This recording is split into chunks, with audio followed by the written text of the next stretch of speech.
balita na ikay mawiwili. Mga nagbabagang kamao, mga So mga par, dahil nga po sa pagkapanalo ng alaga ni Manny Pacquiao na si Isaac Pitbull Cruz, kalaban ng dating kampiyon na si Rolando Romero at naging ganap na world champion ng Meksikano sa 140 pounds. Napag-uusapan po ngayon mga idol sa social media bilang hamon sa tinaguri ang Japanese monster na Naoya Inoue kung talagang totoo daw mga idol ang sinasabi ng mga ilang boxing fans at experts na mas angat daw si Inoue kay Manny Pacquiao bilang isang great fighter sa boxing sports. Bakit hindi daw nito mga idol talaga ng alaga ni Pacman na si Isaac Pitbull Cruz? Patunayan daw ni Inoue mga idol kung kaya talaga nito lagpasan ang nagawa ni Pacman, dahil alam po natin mga idol ang history na ginawa ni Pacquiao dati, ang tumalon sa mas mataas na dibisyon para harapin ang mga kampiyon at mga halimaw na fighter. Well, para sa atin mga idol, kalimutan na lang natin ang senaryo na kaya makipaglaban ni Inoue sa timbang kagaya ni Pitbull. Malabo pa sa salamin ni Aling Pasing mga idol na mangyari ang ganitong bagay. Mismo na nga si Inoue ang nagsabi mga idol, hindi nito kayang labanan si Tank Davis sa lightweight. Kay Pitbull Cruz pa kaya isang kampiyon sa 140 pounds. Isa pa mga idol,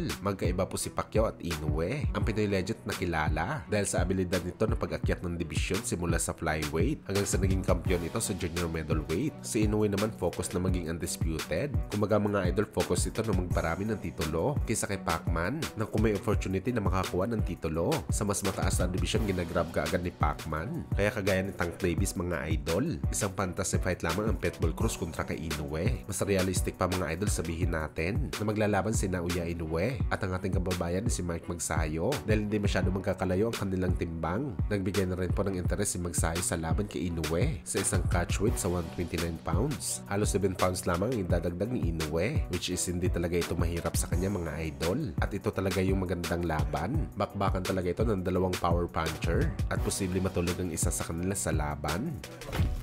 Sa kabilang banda naman mga idol, matapos nga po sinabi ni Manny Pacquiao na sakaling nalulungkot daw siya mga idol, talagang merong pagkakataon na binubugbog nito ang kanyang sparring mate, lalo pa kapag nasa training ito. Nagpapahiwatig lang talaga ito mga idol na ganito talaga katigas ang pagkatao ni Pacman. Pero sa nilabas po na video ni Balwick mga idol, meron din pala malambot na side si Pacman. Malupit kasi mga idol kumembot si Pacman sa training nito sa army. Dinaig pa talaga ni Pacman kumembot ang mga pato kapag naglalakad dito sa kalsada.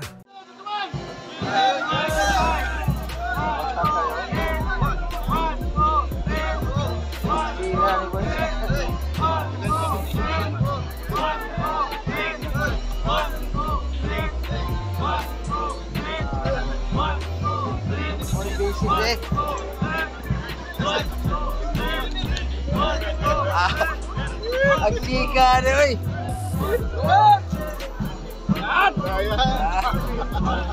Bantak mo siya na sir.